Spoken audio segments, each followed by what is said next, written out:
Greetings, beloved brothers and sisters.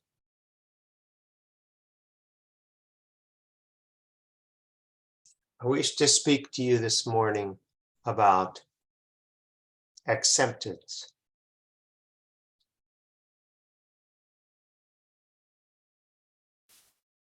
In the illusion of duality, very quickly, life is about good and bad, right and wrong, comfort and discomfort.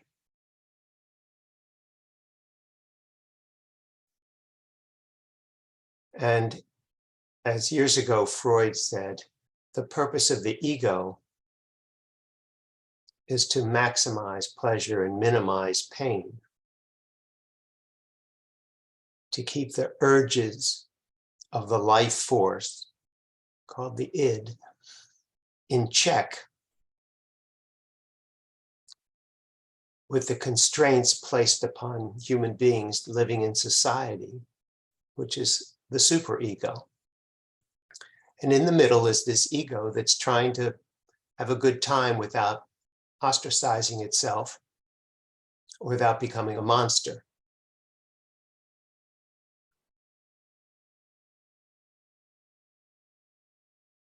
When your life is about maximizing pleasure and minimizing pain,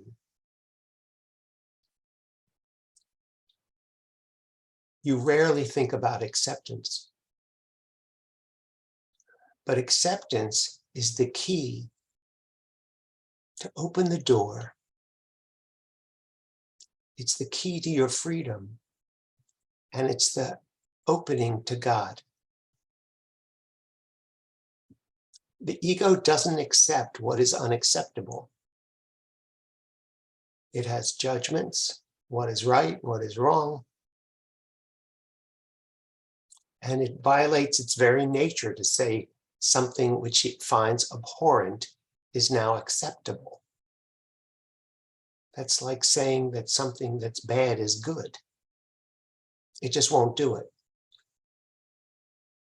And it doesn't want to say that something that it feels is good is bad, and it will defend against that. But look at what acceptance really means. Acceptance is quite synonymous with love.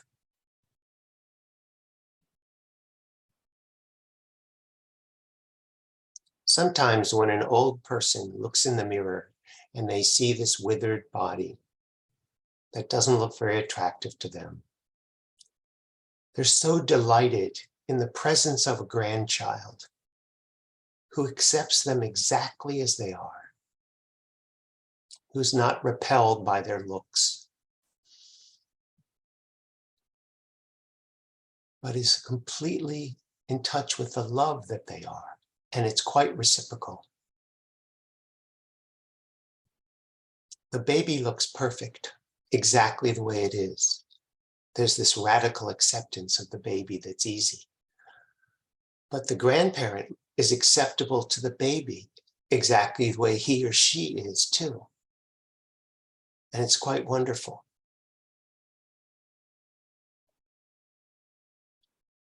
Your first crack at acceptance might be, well, this is just the way the world is. Why don't you just get used to it? But there's not much joy in that.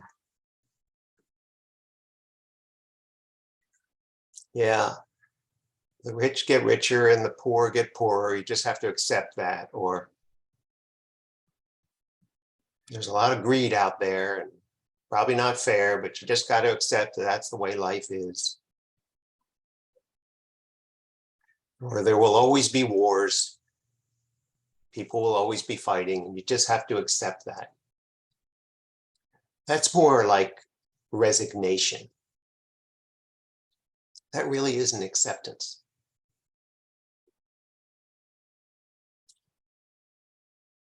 The doorway into acceptance starts with the recognition that you don't know anything.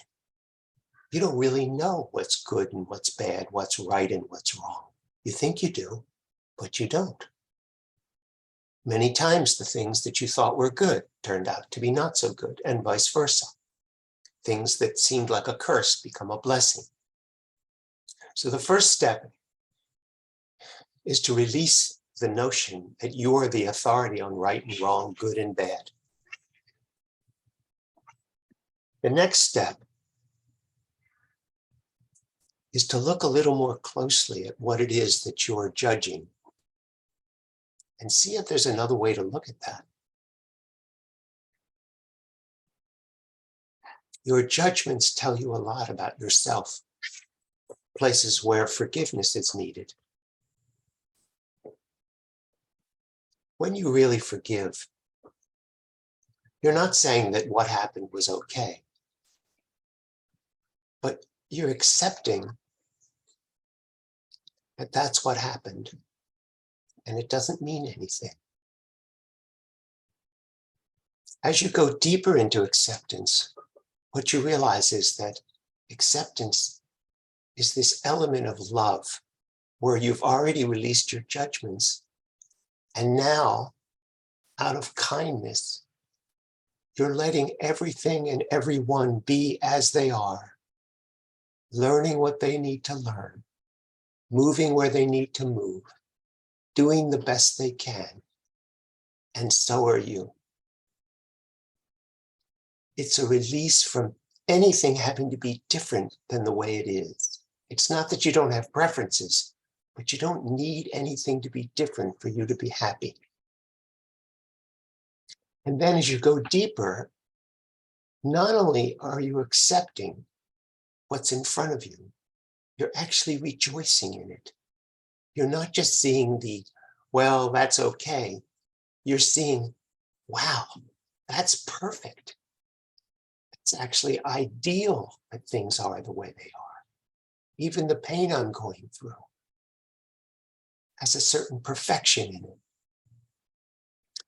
Ultimately, with every breath, what you're saying is, I accept the love of God. You breathe in and you breathe out, and you're saying, I accept the love of God. I accept myself the way God accepts me. In the Tao Te Ching, one of the first chapters says, the supreme good is like water, which nourishes all things without trying to. Thus it is like the Tao. The idea that everyone is breathed by God. Everyone is given that influx of breath, that release of carbon dioxide. Your willingness to accept the love of God is a huge step. It means you've released the urgency of things being other than the way they are, and that you're okay, and actually rejoicing in things exactly as they are, and starting to see the perfection in the acceptance of the love of God. Your breath is precious, and all your perceptions will change in the service of that love.